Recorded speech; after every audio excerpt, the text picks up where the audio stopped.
बिस्मिल्लाहिर्रहमानिर्रहीम, अस्सलाम वालेकुम। आप देख रहे हैं program fact finding with Asad कर। मैं उसामा जाहिद हूँ और स्टूडियो में मेरे साथ मौजूद हैं सीनियर तहकीकाती सहाफ़ी तजज़ियाकार असद खर साहब। नाज़रीन, तारीख़ फ़ैसला तो नहीं कह सकते और अदलिया पर एक सवाल निशान हम इसे ज़रूर कह सकते हैं। काजी फ़ायद ईसा ने फ़ैसला दिया कि 50 साल बाद भुट्टो को जो फांसी दी गई थी, जुल्फ़िकार अली भुट्टो साहब को, वो कालअदम है और जो है उन्होंने हेडलाइन दी। तफ़सीली फ़ैसला आ जाएगा तो मज़ीद इसको डिस्कस करेंगे। लेकिन आज के जो हमारे उनके साथ बैठे गए लीडर्स हैं, मियाँ नवाज़ शरीफ हैं, मियाँ शहबाज शरीफ हैं, मुस्लिम लीग नून पीपल्स पार्टी के साथ बैठी है, जुल्फ़िकार अली भुट्टो के दामाद और नवासे के साथ बैठी है। वीडियो चलाने का मकसद कोई गलत नहीं है, ये यकीनी तौर पे उन्होंने शायद अपनी राय बदल ली होगी, लेकिन ये वीडियो क्लिप एक सवाल जन्म लेता है। ये वीडियो क्लिप सुन लें, फिर दोबारा इस पर बात करते हैं कि मियाँ नवाज शरीफ जुल्फ़िकार अली भुट्टो के बारे में क्या राय रखते थे। कहना चाहता हूं कि असली शहीद ये है जिसने पाकिस्तान के लिए कुर्बानी दी, जिसका मजार यहां पे बना हुआ है, और वो नकली शहीद और लाड़काना में है,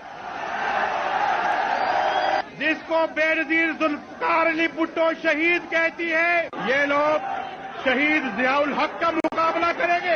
ये पाकिस्तान के गद्दार जिसको वो शहीद कहती है, अपने बाप को उसने पाकिस्तान के 2 टुकड़े किए हुए। मियां नवाज शरीफ ने कहा कि असल शहीद जनरल ज़िया हैं, ना कि जुल्फ़िकार अली भुट्टो हैं।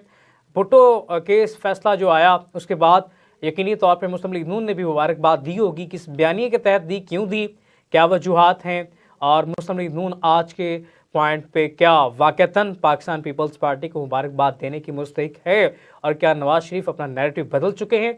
इस तमाम तर सूरत पर बात करेंगे। खल साहब, मियाँ साहब की गुफ्तगू आपने सुनी जुल्फ़िकार अली भुट्टो के बारे में, आप क्या समझते हैं क्या नवाज शरीफ इस पोजीशन में हैं कि इसको डिफेंड कर सकें? देखिए, इस बहुत सारे ऐसे क्लिप्स हैं जो कि नवाज शरीफ साहब के, शहबाज शरीफ साहब के, जरदारी साहब के, बिलावल भुट्टो जरदारी साहब के और पीपल्स पार्टी की सीनियर लीडरशिप और नून लीग की लीडरशिप के, जो एक दूसरे के खिलाफ ऐसे ही हैं कि उनको सुनकर तो ऐसे लगता था कभी ये एक जगह पे नहीं बैठेंगे, लेकिन बार बार इनको हमने एक जगह पे बैठते देखा और बार बार इस तरीके से नैरेटिव भी बनाते देखा। तो मामला ये है, जहाँ तक मामला है जुल्फ़िकार अली भुट्टो शहीद जो है या नहीं है, अब सुप्रीम कोर्ट ऑफ पाकिस्तान ने बिल आकर एक राय दे दी है, और जो सवाल प्रेसिडेंशियल रेफरेंस के जरिए उनसे पूछे गए थे उसके हवाले से उन्हें एक तो कहा कि उनको फेयर ट्रायल नहीं दिया गया, दूसरा उनको जो फांसी की सज़ा हुई उसको कालअदम करार देने की राय दी गई।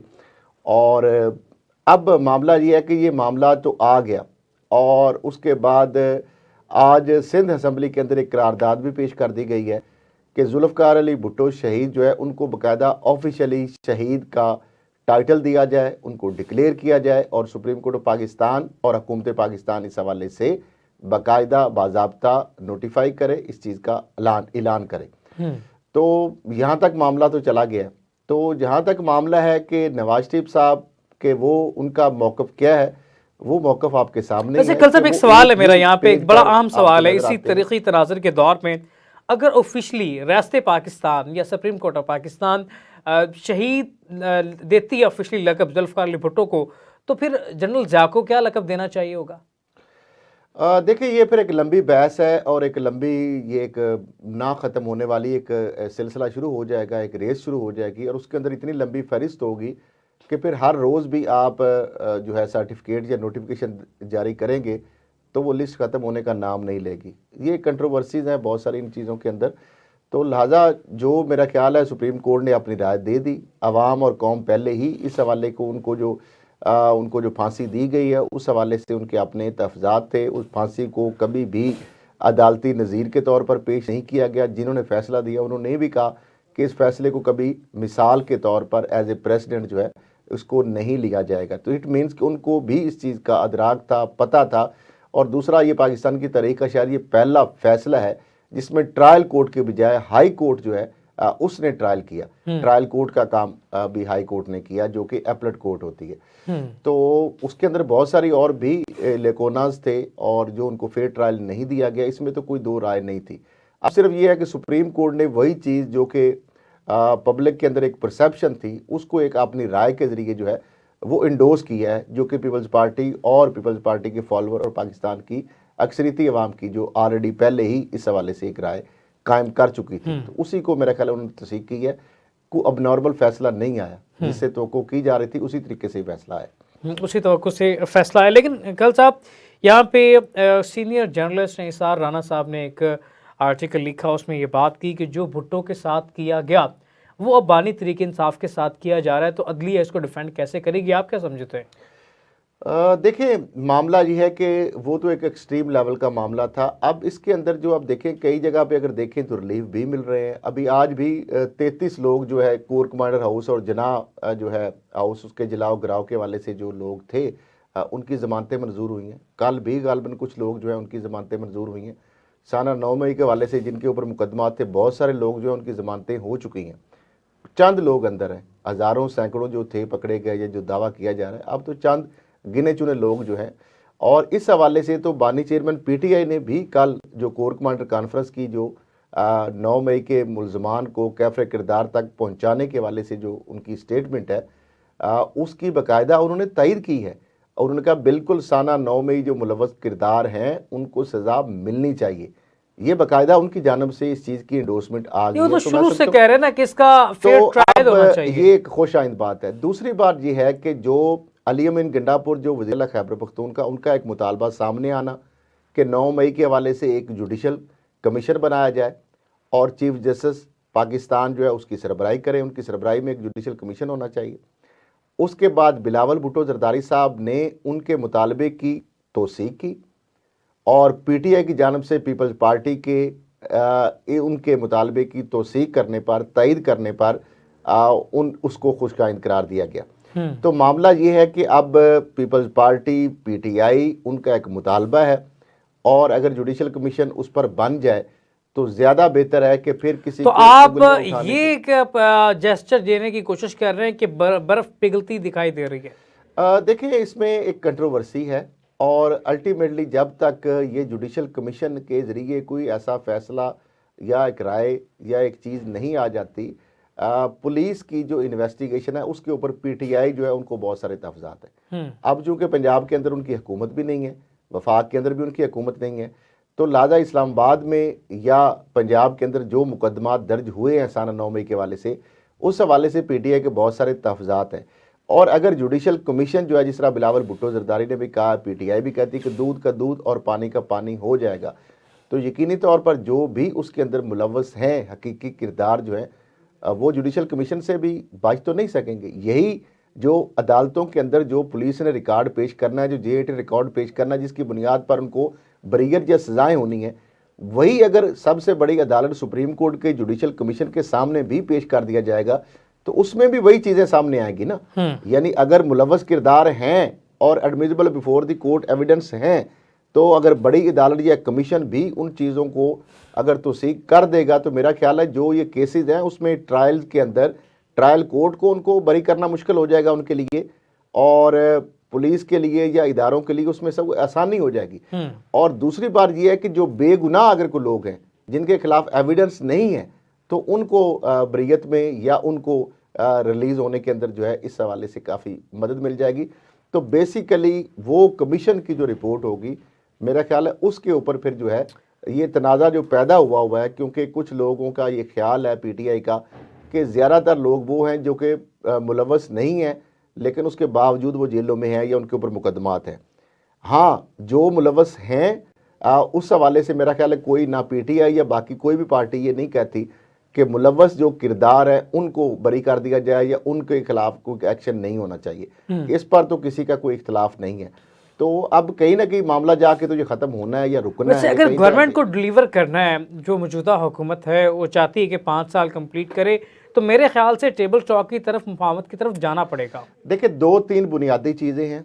एक है वो मखसूस नशिस्तों का मामला, हाई कोर्ट ने उस पर फिर एक तौसीक उस फैसले के ऊपर कर दी है जो उन्होंने कालदम करार दिया है, जो इलेक्शन कमीशन ऑफ पाकिस्तान ने ये सीटें सुन्नी इत्तेहाद कौंसिल की सीटें दीगर जमातों को जो दी हैं, उन्होंने बाकायदा उस पर उस फैसले को कालदम करार देते हुए कहा है कि स्पीकर इनसे हलफ ना ले। दूसरा, पीटीआई ने कहा कि हम एहतजाज करेंगे, और वो साथ उस जो है जो इलेक्शन कमीशन के फैसले के खिलाफ ऑलरेडी हाई कोर्ट पेशावर का फैसला आ चुका है, और अगर वो फैसला रिवर्स होता है तो यकीनी तौर पर वो सुप्रीम कोर्ट पीटीआई जाएगी और उस फैसले के खिलाफ में भी अपील में इलेक्शन कमीशन या हुकूमत जाए। तो एक तो ये है कि वो सीटें फ्रीज करनी चाहिए, दूसरा ये मामला है कि जुडिशल कमीशन भी मेरा ख्याल है बनाने का मुतालबा जो है कोई गलत बात नहीं है। तो ये दो चीज़ें अगर हो जाती हैं, पीटीआई का मुतालबा मान लिया जाता है, तो फिर पीटीआई को भी एहतजाज, धरनों, इंतशार की बजाय एक पाकिस्तान को आगे ले जाने के लिए, पाकिस्तान के अंदर सियासी और मुआशी इस्तेकाम पैदा करने के लिए उनको जो है मैं समझता हूँ कि पाकिस्तान की बेहतरी के लिए, खुशहाली के लिए, बेहतरीन पाकिस्तान के मफाद के लिए ये एहतजाज, धरने और जो इंतशार की सियासत से थोड़ा फासला इख्तियार करना होगा और उनको मिल बैठ कर जो प्रॉपर फॉरम मौजूद हैं, फॉर्म 45 के वाले से उनके जो तहफ़्ज़ात हैं उसके लिए बाकायदा हाई कोर्ट्स मौजूद हैं, उसके लिए ट्रिब्यूनल्स मौजूद हैं, उसके लिए सुप्रीम कोर्ट मौजूद है। उन फोरम्स के अंदर जाके अपने केस प्रेजेंट करें, वहाँ पे अपने केस पेश करें, वहाँ पे अपने केस जीतें, बजाय इसके कि आप सड़कों पर आकर एक पाकिस्तान इस वक्त मज़ीद अदम इस्तेकाम का, वो सियासी अदम इस्तेकाम हो, वो मुआशी अदम इस्तेकाम है, उसका मुतहम्मल नहीं हो सकता। तो आप पाकिस्तान के लिए, पाकिस्तान के मसीतर मफाद के लिए, पाकिस्तान की तरक्की और खुशहाली की खातर, आवाम के जो है मसाइल के अंदर जो कमी आए ताकि हुकूमत जो है, अगर आप इस तरह के धरने, पॉलिटिक्स और जो इंतशार और एहतजाजों की सिलसिला शुरू कर देंगे तो फिर जो है पाकिस्तान में ना सियासी इस्तेकाम होगा, ना मुआशी इस्तेकाम होगा और आवाम को या मुल्क को इससे कोई फ़ायदा नहीं होगा। अच्छा, वकास अकरम जो हैं तरीके इंसाफ की रहनुमा है, सुन्नी इत्तेहाद कौंसिल के प्लेटफार्म से मेंबर कौमी असम्बली में, वो दो टोक मौक़िफ़ रखते हैं। वो कहते हैं इस असम्बली को नहीं चलने देंगे जब तक उनके बानी और तमाम तर जो सीरान है तरीके इंसाफ की, उनको रिहाई नहीं दिलवाई जाती। देखिए, फिर आज फिर एक बयान आया है बानी चेयरमैन पीटीआई के हवाले से कि उनसे बात की गई है कि आपको बनी गाला शिफ्ट कर देते हैं, आपको बैरिस्टर गौहर खान के घर जो है उसको सब जेल करार दे के शिफ्ट कर देते हैं। लेकिन मैं पहले कह रहा हूं कि उनकी जानब से यही आएगा और यही होना है, कोई मफाहमत डील नहीं हो रही। उनका ये स्टांस है कि जो मेरे केसेस हैं उन केसेस का जो भी फैसला अदालतें करेंगी, अदालतों के फैसले के ज़रिए मुझे अगर बेल मिलती है, सज़ाएँ कालदम होती हैं तो उसके ज़रिए मैं बाहर आऊँगा, लेकिन मैं किसी डील के ज़रिए, किसी मफाहमती पैकेज के ज़रिए इस तरह का रिलीफ जो है मुझे नहीं चाहिए। ये बात दोबारा से उनका एक ये भी है ना कि वो चाहते हैं। दूसरी जानब से हुसैन नवाज और हसन नवाज के हवाले से जो केसेस थे उस हवाले से उनके दामी वारंट जो आपको पता है जारी हुए थे, तो अब बिलाखिर जो है वो वारंट जो है वो ख़त्म हो गए हैं। 12 मार्च को वो पाकिस्तान आ रहे हैं और अब उनको कोई गिरफ्तारी का किसी किस्म का कोई खदशा या थ्रेट वो मौजूद नहीं होगा। वो आएंगे आज़ादाना आम शहरियों की तरह और पूरे प्रोटोकॉल के साथ आएंगे जिस तरीके से नवाज शरीफ साहब आए, और बाकी भी आप देख ही रहे हैं। तो दूसरी जानब भी जो केसेस हैं उनके फैसले भी आप देख लें, परवेज़ इलाही साहब के हवाले से, शाह महमूद कुरैशी साहब के हवाले से, बानी पीटीआई या दीगर उनकी जो अहलिया हैं उनके बारे में, और फिर कुछ लोग और भी जो हैं उनके साथी जो हैं जेलों के अंदर बंद हैं। तो अब मामला ये है, 2 साफ़ी जो है वो भी बंद है इस वक्त, इमरान रियाज और असद तूर जो है। तो एक तरफ इंसाफ की वो भी आप देख लें फराहमी, और दूसरी तरफ इधर भी इंसाफ की फराहमी है। साथ एक बड़ा अहम पाकिस्तान की सुप्रीम कोर्ट की अदालती तारीख का एक बड़ा फैसला आ जाए। सुप्रीम जुडिशल कौंसिल की जानब से जस्टिस सैयद मुज़ाहर अली नकवी जो कि रिटायर्ड हो चुके हैं, अब उनके हवाले से फ़ैसला सुप्रीम जुडिशल कौंसिल की जो राय है वो आ गई है, और वो पहले सुप्रीम कोर्ट के जज हैं जिनको सुप्रीम जुडिशल कौंसिल की जानब से बाकायदा मिसकंडक्ट का मुर्तकिब मुलव्वस करार दिया गया है, और सदर पाकिस्तान के पास जो इख्तियार है और जो चीफ जस्टिस और सुप्रीम जुडिशल कौंसिल उनको रेफ़र करती है कि इन जज जो है इनके ख़िलाफ़ ये इल्ज़ाम साबित हो गया, ये मिसकंडक्ट के मुर्तकिब पाए गए, लिहाजा इनको नौकरी से, मुलाजमत से बर्खास्त करने की जो सिफारिश की गई है। अब देखना यह है कि वो ऑलरेडी इस्तीफ़ा दे चुके हैं। उनके वकील ख्वाजा आरिफ साहब का ये कहना है कि रिटायर्ड जजेस के खिलाफ सुप्रीम जुडिशल कौंसिल प्रोसीड नहीं कर सकती, लेकिन उसके बावजूद, उनके रिज़ाइन के बावजूद वो प्रोसीडिंग भी हुई, उसके ऊपर राय भी आ गई है, रिकमेंडेशन भी आ गई है, और उसका मकसद ये है कि उनकी जो इस्तीफ़ा है क्या वो फिर रिवर्स या उसको इस्तीफ़ा ना तस्वर किया जाएगा, या उसकी इस्तीफ़ा जो है तस्वर ही नहीं किया जाएगा कि वो जज मुस्ताफ़ी हो चुके थे, और क्या एज ए उनको जज तस्वर किया जाएगा? क्योंकि इसके अंदर तो ये लग रहा है कि जैसे उनको एक सिटिंग जज के तौर पर लिया जा रहा है सुप्रीम जुडिशल काउंसिल की जानब से, और उनके बारे में राय दी जा रही है कि इनको मिसकंडक्ट के मुर्तकब पाए हैं, लिहाजा इनको जो नौकरी से बर्खास्त कर दिया जाए मुलाजमत से, और उसके बाद यकीनी तौर पर उनके जो पर्क्स एंड प्रिविलेज जो पेंशन है वो भी सारी चीज़ें मुराद ख़त्म हो जाएंगी।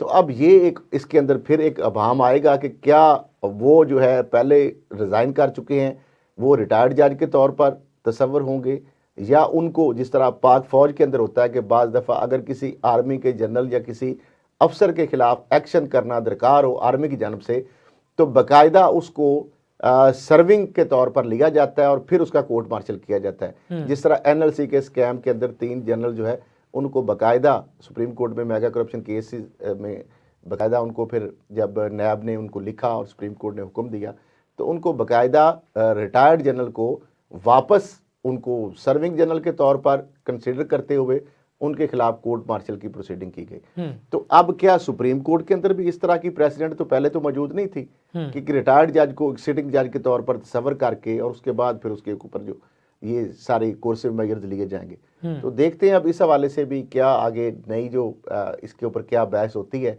या इस सुप्रीम जुडिशल काउंसिल का जो फैसला है इसके ऊपर हतमी फैसला फिर सुप्रीम कोर्ट का एक जुडिशल जो ऑर्डर है वो क्या इसके ऊपर आता है। चलिए इस तमाम सूरत हाल पे बात कर लें। हम यहाँ पे छोटी सी ब्रेक पे जाना है, ब्रेक से वापस आते हैं, फिर दोबारा इस तमाम सूरत हाल पे बात करें। वेलकम बैक नाज़रीन, अदलिया के किरदार के हवाले से बात कर रहे हैं। यकीनी तौर पे किसी भी रियासत के क़याम के लिए और रियासत के आगे बढ़ने के लिए अदलिया का एक कलीदी किरदार जो है वो तस्वुर किया जाता है। कल साहब आखिरी चंद सातें जो हैं हम इस पर करेंगे, उसके बाद हम आगे बढ़ेंगे। चंद मिनट्स के लिए आप इस पर एक वेरीफाई कर दें। आपने कहा था तारीख़ी लिहाज से हम इस जो फ़ैसले हैं इस हवाले से डिस्कस करेंगे, तो जो तारीख़ी लिहाज से अदालतों के किरदार के हवाले से आप क्या बात करना चाहते हैं? देखिए, अदालतों का किरदार जो पाकिस्तान के अंदर अगर अदालतें ठीक होती, अदालतों के फ़ैसले अदालतों में इंसाफ हो रहा होता तो आज पाकिस्तान के अंदर ये सूरत हाल इस जगह पे हम ना पहुँचे होते आज। क्योंकि जो कहते हैं ना कि कुफर पर तो माशरा जो है वो कायम रह सकता है, लेकिन नाइंसाफ़ी पर मबनी जो है माशरे वो कायम नहीं रह सकते। और आज अगर पाकिस्तान 76 साल बाद इस जगह पर तमाम तर जिसके पास अल्लाह ताला ने हर किस्म का मौसम दिया हुआ है, हर किस्म की कुदरती वसाइल से माला माल है, और लोग जो है जफाकश हैं, हर किस्म के मौसम है, हर किस्म की फसलें अनाज उगता है, उसके बावजूद जो है मैदान हैं, पहाड़ हैं, रेगिस्तान हैं, दरिया हैं, समंदर हैं, तो हर किस्म का जो है यहाँ पर इन्वायरमेंट है। वो कहते हैं सोना उगलती ज़मीन है, तेल के ज़खायर हैं, गैस के ज़खायर हैं, याकूत मरजान के पहाड़ हैं, सोने के, और आप देख लें कि सैंडिक और जो रेकोडिक है, और पता नहीं कौन कौन सी कीमती धातें वहाँ से निकलती हैं। तो सब कुछ होने के बावजूद आज जो हम अगर दर बदर कशकोल लिए फिर रहे हैं तो उसकी यकीनी तौर पर वजह यह है कि नाइंसाफ़ी, अदालतों से इंसाफ ना होना, एक जो है डिस्क्रिमिनेशन है। आम आदमी जो है उसको इंसाफ नहीं मिलता, उसको इंसाफ लेने के लिए अपनी 2-2, 3-3 नस्लों तक जो है जमा पूंजी अपनी लुटा देता है, इंतज़ार करना पड़ता है। लेकिन अशराफिया के लिए इंसाफ की जो रफ्तार है, वो कहते हैं कि इंसाफ जो है वो केस को देखकर नहीं लगता है कि फेस को देखकर दिया जाता है कि किसका कद और जो है कितनी बड़ी को प्रोफाइल है। उस तरीके से केसेस हफ्ते और इतवार को छुट्टी वाले दिन भी अदालतें खुलती हैं, उनको इंसाफ मिलता है। लेकिन आम लोग जो हैं उनके हवाले से इन्हीं अदालतों के फैसले बेशुमार ऐसे मौजूद हैं कि जब उनको बरी किया गया तो जब मुतलका जेलों में ऑर्डर पहुँचे या वहाँ पर जब ऑर्डर सुनाया गया तो बताया गया जनाब 10 साल पहले वो बंदा फौत हो चुका है, या 5 साल पहले उसको फांसी दी जा चुकी है, जिसको बेगुनाह समझते हुए अदालतों ने बरी होने के आर्डर किए। तो जब ये हालत हो, और यही वजह है कि जब रैंकिंग इंसाफ के हवाले से आती है बात, तो आप देखें कि पाकिस्तान का किस जगह पे कौन सा नंबर है। तो देखिए किसी भी मुआशरे के अंदर मैं समझता हूँ उसकी तरक्की का अगर आपने जांचना है, उसकी खुशहाली का देखना है, उस मुल्क के अंदर जो है उसकी आगे जो है समझते हैं कि वो मुल्क जो है किस जगह पे खड़ा है तरक्की याफ्ता ममालिक की सफ़ में।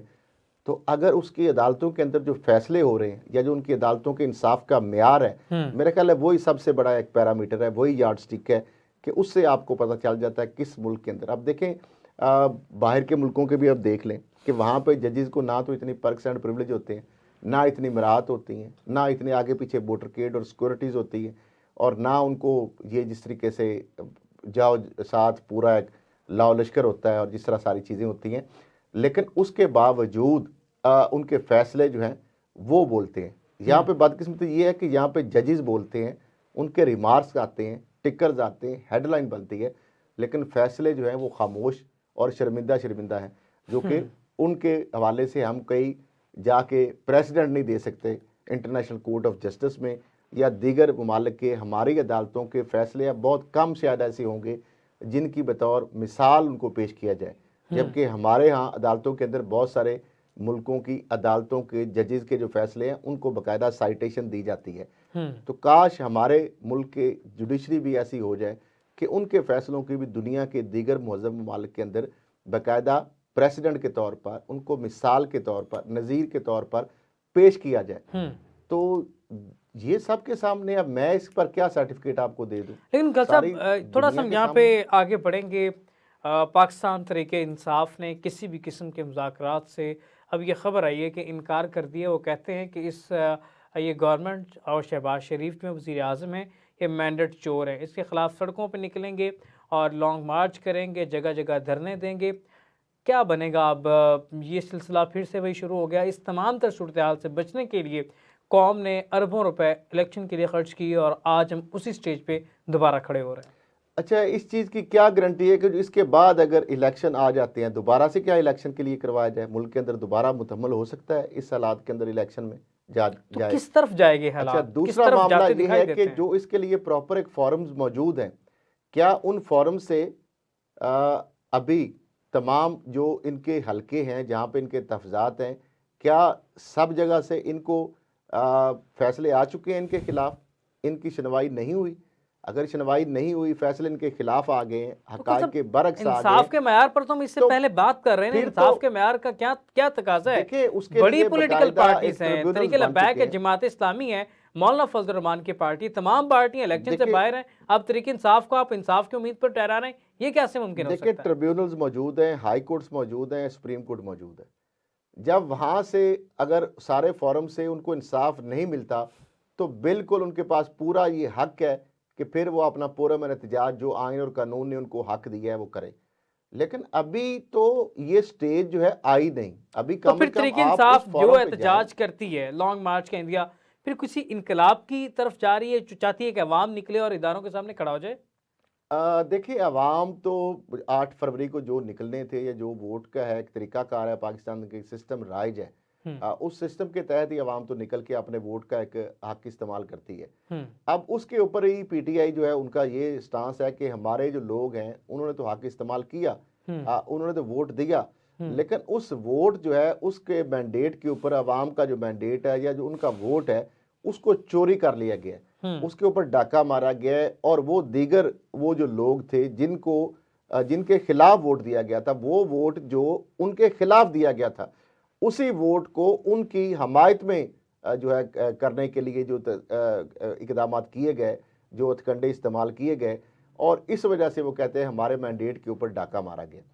तो अब ये जो फैसला है ये तो अदालतों ने करना है, यहाँ बैठ के हम टीवी प्रोग्राम में तो बैठ के नहीं कर सकते। तो इसका फिर क्या हल हो सकता है? क्या उन अदालतों को, ट्रिब्यूनल को, सुप्रीम कोर्ट को, हाई कोर्ट्स के फैसलों का इंतज़ार किया जाना चाहिए या उससे पहले ही अपनी जो है चार्जशीट जो है उसको इंडोर्स करते हुए खुद से फैसला वैसे तरीके इंसाफ का एक स्टैंस था, वो चाहती थी कि जो इलेक्शन की बराह रास्त जो इसकी पुष्टपनाई है वो सुप्रीम कोर्ट अदालत खुद करे। देखिए, अभी एक और भी आज तहरीक इंसाफ की जानब से आया है कि जो 2024 8 फरवरी का जो इलेक्शन है उसके लिए जायज़ा रिपोर्ट जो है उन्होंने कहा कि उस हवाले से ऑडिट बाकायदा उसका कर दिया जाए, तो ऑडिट करवा लिया जाए, उस पर जुडिशल कमीशन बन जाए, जो भी होगा मैं समझता हूँ इस पे तो कोई, ये जो अगर मुतालबा है तो इस पे तो दो राय नहीं होनी चाहिए।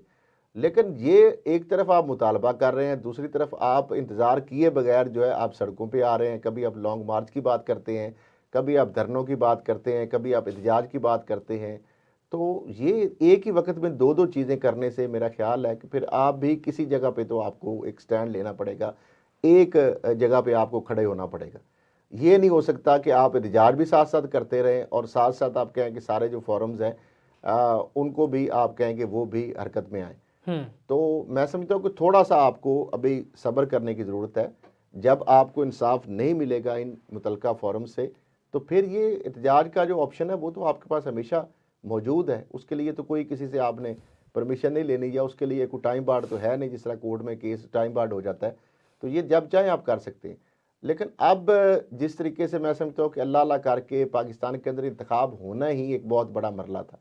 ये लोग जो कहते हैं ना चीफ इलेक्शन कमिश्नर इस्तीफा दे दे, फलां हो जाए, ये हो जाए, मैं समझता हूँ कि ये उनकी हिम्मत है, या उनको अप्रिशिएट करना चाहिए कि इस इलेक्शन के ऊपर 8 फरवरी के क्या पीटीआई के या बहुत सारे लोग जो है पाकिस्तान के, उनको यकीन था कि वाकई इलेक्शन हो जाएंगे। बहुत सारी खबरें थी कि जनाब केयर टेकर सेटअप को आगे ले जाया जा रहा है, इसकी एक्सटेंशन हो रही है, इलेक्शन आगे चले जाएंगे, फरवरी में इलेक्शन होते नज़र नहीं आ रहे बावजूद सुप्रीम कोर्ट के फैसले के। और बावजूद सुप्रीम कोर्ट के फैसले में ये लिखा कि आप इस पर क्या सराइयाँ नहीं करेंगे, लेकिन उसके बावजूद लोग बाज नहीं आ रहे थे।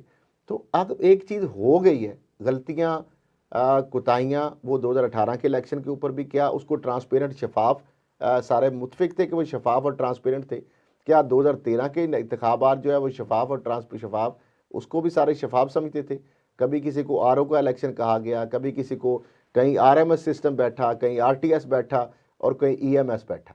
तो मसला ये है कि तीनों इलेक्शन जो है अभी माजी करीब की अगर बात कर लें, 8 की बात कर लें, 13 की बात कर लें, 18 की बात कर लें या 24 की बात कर लें, किस इलेक्शन के हवाले से तमाम जमातों ने कहा जी बिल्कुल साफ और शफाफ है।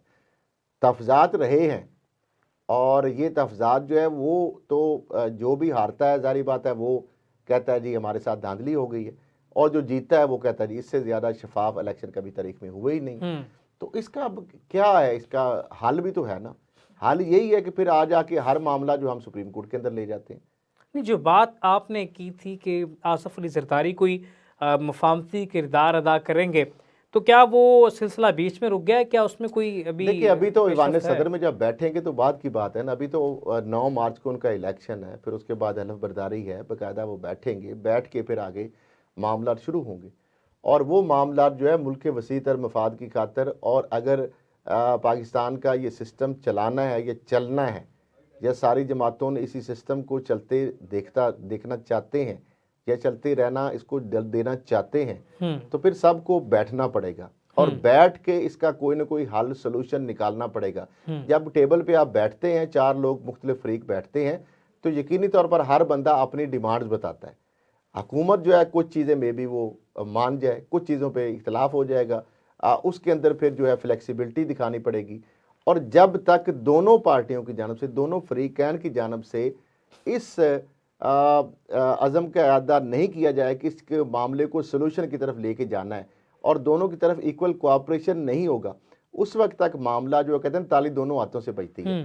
तो उस वक्त तक, अब अगर फर्ज करें पीटीआई ये कहती है कि हम किसी सूरत बैठने के लिए तैयार नहीं, हम मुज़ाकरात के लिए बैठने के लिए तैयार नहीं, इस हुकूमत के साथ हम बैठने के लिए तैयार नहीं, तो फिर इसका हल क्या है? कोई हल भी तो होता है ना किसी चीज़ का, कहीं उसका कोई अंजाम भी तो होता है, तो इमरान खान से उसका पूछ लिया इख्तिताम भी तो होता है ना। उन्हीं से पूछ लिया जाए जो अडेला बैठे हैं।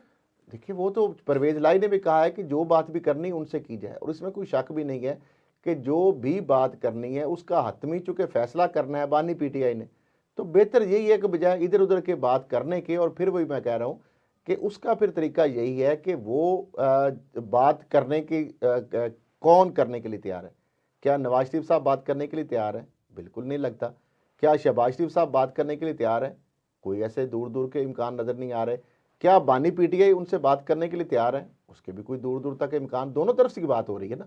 लेकिन अगर जरदारी साहब या पीपल्स पार्टी ने जिस तरीके से पीटीआई को हुकूमत साजी के लिए, इस सिस्टम के अंदर आने के लिए, इस सारे मामलात के लिए सिग्नल भी दिए, पैगामात भी किए, भिजवाए भी, और उस चीज़ को फिर इंडोर्स भी किया, मानना भी, इतराफ़ भी किया और सार ये कहा कि हम चाहते हैं, लेकिन आगे से वो उसके ऊपर किसी भी तरह से वो आने के लिए तैयार नहीं है, वो आमादा नहीं है। तो अब मामला ये है कि क्या आइंदा जरदारी साहब इस चीज़ पर कन्विंस कर लेंगे उनको, ये बात ये भी भी एक है। सवाल निशान है। और क्या जरदारी साहब को मैंडेट इस चीज़ का मिलेगा? क्या नून लीग या दीगर जो हुकूमती इत्तेहादी पार्टियां हैं वो इस चीज़ का उनको मैंडेट देंगी कि वैसे वो कल साहब डील एक कर लें? एक बात है और दीगर सियासी जो भी तौर पे, स्टेक होल्डर हैं, कल साहब सियासी तौर पे अगर आसिफ अली जरदारी कामयाब हो जाते हैं मुफाहमती पॉलिसी क्रिएट करने में, तो कहीं ना कहीं तरीके इंसाफ के वर्कर के लिए बर्फ पिघलेगी आसिफ अली जरदारी के देखिए लिए। मुझे आप मेरे बताएं ख्याल में कि यही सियासी स्टंट चाहते हैं आसिफ अली देखिए जरदारी। स्टैंड की बात नहीं है, ये मुल्क के लिए ज़रूरी है, नागज़ीर है। अब मुझे ये बताएं कि नवाज शरीफ और बेनज़ीर साहिबा जो हैं पीपल्स पार्टी या नून लीग एक दूसरे के खिलाफ दस्तों गिरबान थे, एक दूसरे की जान के दुश्मन थे, एक दूसरों के खिलाफ केसेस बनाए, एक दूसरे को जेलों में डाला, तशद्दुद कराया, केसेस बनाए, इंतकाम की हदें अबूर की। लेकिन एक वक्त आया कि दोनों चार्टर ऑफ डेमोक्रेसी के नाम पर एक टेबल पे बैठे। फिर आपने देखा जब मुशर्रफ दौर के अंदर दोनों एक ही वक्त के अंदर एक पेज पर इकट्ठे होकर उन्होंने एक मफामती रास्ता इख्तियार किया, जिसकी वजह से वो वापस इस सिस्टम के अंदर आए और मुल्क के अंदर एक जमहूरी निज़ाम बहाल हुआ। अब मामला ये है कि अब दोबारा फिर से जो कहते हैं ना charter of democracy, charter of economy, charter of सियासी, अब सियासत जो है मतलब उसके ऊपर भी जो मिसाके जमहूरियत, मिसाके सियासत, मिसाके सियासत, मिसाके मेरा ख्याल अब मिसाके रियासत की ज़रूरत है। सियासत, मुईशत, बाकी सारी चीज़ें पीछे रह जाती हैं। सबसे अब जो हमारे लिए इम्पोर्टेंट है वो है रियासत। सियासत बाद में आती, रियासत है तो सियासत है ना। तो लिहाजा अब मिसाके मेरा ख्याल है जो है ना रियासत होना चाहिए। वैसे एक बड़ा ताकि अफसोस हुआ मुझे, रियासत के मफाद के लिए एक ऐसा जो मिसाक हो जिसके ऊपर तमाम जो स्टेक होल्डर्स हैं, तमाम जो पार्टीज़ हैं वो बैठें और बैठकर इस मुल्क को इन बहरानों से निकालने के लिए अपनी अपनी जो है वो जो ताकत है, अपनी अपनी जो इनपुट है वो दें, ताकि मुल्क जो है इस बहरान से निकल सके। अगर मुल्क के साथ सारे मुखलिस हैं और अगर किसी को सिर्फ इक़्तिदार के ईवानों तक पहुंचना है या अपनी अनाओं और ज़िद्दों को कायम रखना है, तो फिर ये चीज़ें आगे नहीं चलेंगी। वैसे कल साहब बड़ा अफसोस हुआ मुझे, मैंने चंद पाकिस्तान तरीके इंसाफ के ट्विटर अकाउंट्स पर ये पोस्ट देखी, दिल पे लगी है, दिल को तकलीफ़ हुई है। वो एक अज़ेरा मजाक हो सकता है उनका, एक टाउंट हो सकता है, लेकिन यकीनी तौर पे कोई भी जी शऊर पाकिस्तानी ये बर्दाश्त नहीं कर सकता। कुछ इस तरह की पोस्ट थी कि इमरान खान आप अलग रियासत बना लें, हम सारे वहाँ पे आ जाते हैं। ये किस तरफ लेकर जाना चाह रहे हैं मुल्क को? क्या पाकिस्तान की रियासत से मोहब्बत नहीं है? इस मिट्टी के लिए इतनी कुर्बानियाँ दी, जाने दी हैं, और फिर मुल्क तोड़ने की बातें अदर मजाक में भी क्यों? देखिए यही चीज़ें मैं समझता हूँ कि अब ये चीज़ें जो है इसका किसको बेनिफिशरी कौन है। आज अगर इस तरह की चीज़ें हम बैठ के करेंगे तो मेरा ख्याल है जो हमारे दुश्मन हैं जो वो सबसे ज़्यादा तो खुश वो होंगे। तो हमें क्या पाकिस्तान के साथ ये हमदर्दी कर रहे हैं? इस तरह की अगर पोस्ट हम लगाते हैं या इस तरह की बात करते हैं या इस तरह का नैरेटिव बनाने की कोशिश करते हैं, तो क्या ये पाकिस्तान की खिदमत है? क्या ये रियासत की मजबूती है? या पाकिस्तान अवाम की खुशहाली की ज़मानत है? या पाकिस्तान की रियासत की मजबूती और खुशहाली की ज़मानत है ऐसी चीज़ें? या उनके लिए इस तरह की चीज़ें नागज़ीर हैं कोई? मामला ये है कि आप अपनी सियासत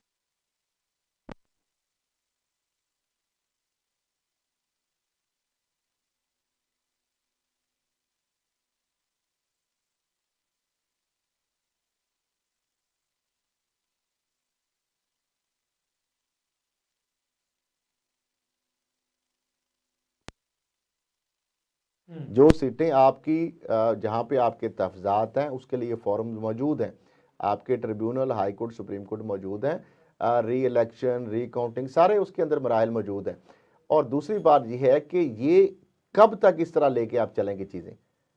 अब कल को आपकी ज़्यादा सीटें हो जाएंगी तो दूसरे निकल आएंगे, तो फिर इस तरह से कई मामला रुकना तो है ना, कहीं जाके तो आपने खड़े होना है ना, आगे बढ़ना है। आगे बढ़ने के लिए कुछ ना कुछ सेक्रीफाइस करें आप मुल्क के लिए, कौम के लिए, रियासत को बचाने के लिए स्टैंड लेना होगा और सबको फ्लेक्सिबिलिटी दिखानी होगी, लचक दिखानी होगी अपने रवैयों के अंदर।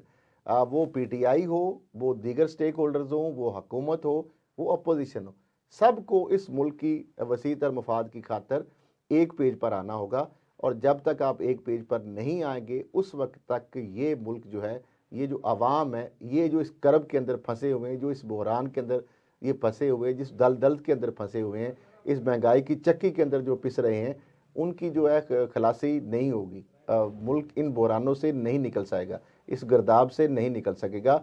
और अगर आप समझते हैं कि मुल्क को और आवाम को इन मुसीबतों से निकालना है और जल्द अज जल्द निकालना है, तो फिर आपको जल्द अज जल्द बैठना पड़ेगा। बैठकर अपने जो नफ़रतें, अनाएँ, ज़िद्दें जो है उनको एक तरफ रख के और पाकिस्तान और उसके आवाम की खातिर जो है आपको थोड़ा सा एक दूसरे को ना चाहते हुए भी कुछ चीज़ें जो हैं, नफ़रतें जो आपकी अनाएँ और ज़िद्दें जो हैं उनको थोड़ा साइड पर रख कर आपको मोहब्बतें, आपको इखलास, आपको भाईचारा, आपको टॉलरेंस, आपको सब्र, आपको बर्दाश्त जो है इसको बीच में लाना पड़ेगा। और इसके ऊपर आएंगे तो फिर ही हम आगे बढ़ेंगे, फिर ही पाकिस्तान के लिए कोई बेहतरी की रास्ता और राहें निकल सकेंगी। अदरवाइज़ कोई सूरत नज़र नहीं आती पाकिस्तान की बेहतरी के लिए, मुआशरत की बेहतरी के लिए। पाकिस्तान एक रियासत है, इस रियासत के लिए हमने जानें कुर्बान की हैं और रियासत की बका के लिए मुसलसल जानें कुर्बान कर रहे हैं, अपने बॉर्डर्स पे अपने नौजवान कुर्बान कर रहे हैं। तो इस रियासत की बका हर पाकिस्तानी का ख्वाब है, तो हर पाकिस्तानी को इस हवाले से स्टैंड लेना होगा। अगर कोई एक पॉलिटिकल पार्टी का लीडर या कोई इस तरह का कोई किसी भी पॉलिटिकल पार्टी का लीडर हो या वर्कर हो, उसको हक नहीं पहुंचता कि पाकिस्तान की रियासत को तोड़ने की बात करे। तमाम पॉलिटिकल लीडर्स का ये काम है कि पाकिस्तान के रियासत को जोड़ना, हर पाकिस्तानी का काम है रियासत को जोड़ना। रियासत को तोड़ने का ख्वाब दुश्मन का तो हो सकता है, लेकिन पाकिस्तान के रियासत को तोड़ने का ख्वाब किसी ज़ी शऊर और मुहिब वतन पाकिस्तानी का नहीं हो सकता। इसी के साथ अपने मेज़बान उसामा ज़ाहिद को दीजिए इजाज़त। अल्लाह ने के बाद।